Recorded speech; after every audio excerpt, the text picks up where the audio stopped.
President Bola Tinubu said on Wednesday that his government will finance the 2024 budget with borrowing of about 7.8 trillion naira.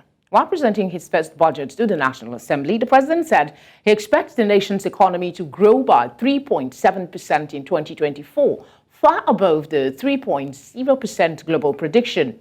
President Tinubu said that as of September 2023, government revenue inflow stood at 8.6 trillion naira. He said, despite the shortfall, the government has continued to meet its obligation to the people. He also said that the government will work out a more modest way of funding education, including the student loans expected to commence in January 2024, while also working out ways of addressing standing issues in the country. To shed more light on this spending and the borrowing, I'm joined by the CEO, Asheer Dynamic Solutions, Muktar Mohammed. Thank you very much for giving us your time. Thank you for having me this good evening. How does the significant borrowing of approximately 7.8 trillion naira, as proposed by the president, impact the overall fiscal health of the Nigerian economy?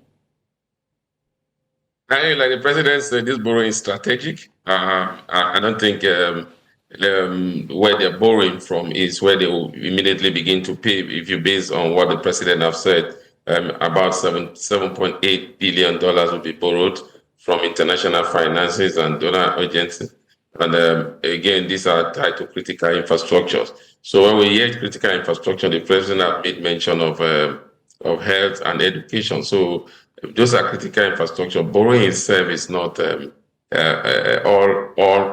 bad, but we must make sure that we are borrowing for the right cause. We are not borrowing for consumption. We are borrowing for capital projects. And so for me, we need to get details on the borrowing, but the overall impact on the economy, I don't think it'll be negative. If you hear what the president is saying, he's going to spend about 45% in debt services. And so we are left with about 55% for capital expenditure and current expenditure. When you look at where we are coming from, we used to do about 80 to 85%. At the point we're doing 90% for debt servicing. So it's not all bad. So definitely we'll have a positive impact in the economy, especially if we are borrowing for critical infrastructure or capital projects. What measures do you think the government needs to implement to ensure that the substantial borrowing, which many analysts like yourself agree it's not such a bad thing, does not lead in the long term to an unsustainable debt burden for Nigeria? I think what they need to do is make sure that they are borrowing for capital expenditure, and most of those projects can be able to generate the finances to pay them off. Like when you're borrowing for power, they definitely know you're going to sell it to some power section.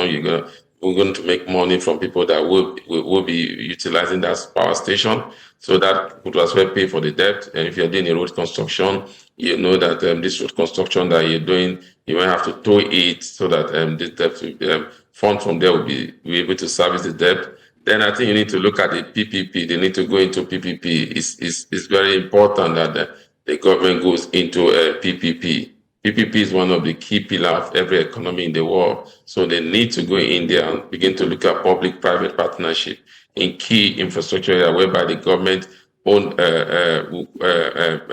what they bring to the table could just be the project and then build and operate for a while, or get the tax bracket for a while government fundings are not involved in it. And so those fundings could be moved into critical sector, especially social investment like education and health.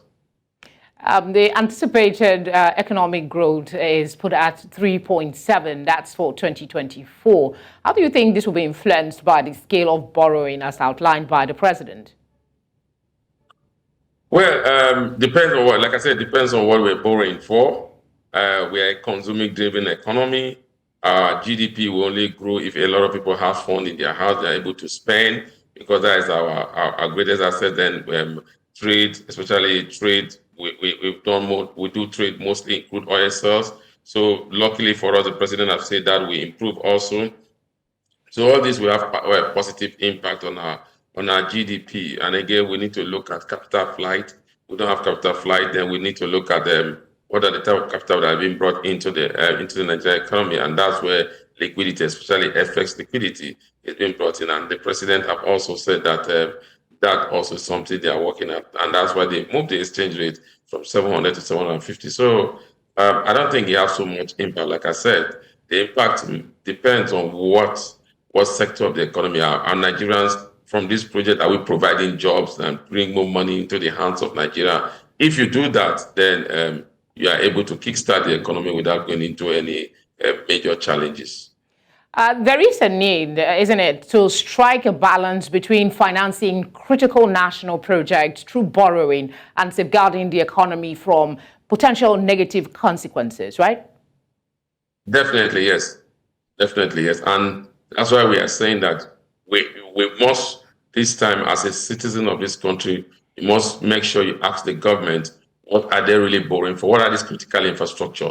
How much will they add to the GDP? Will they provide employment for the ordinary Nigeria? So I'm appealing to Nigerians to be not just say when you say critical infrastructure like what we have before. We need to know where this critical infrastructure are, how much is being located for this critical infrastructure. That is when we have a balance between borrowing. But as it stands now, we need to wait and see where and how the government will be distributing these funds, especially these borrowed funds.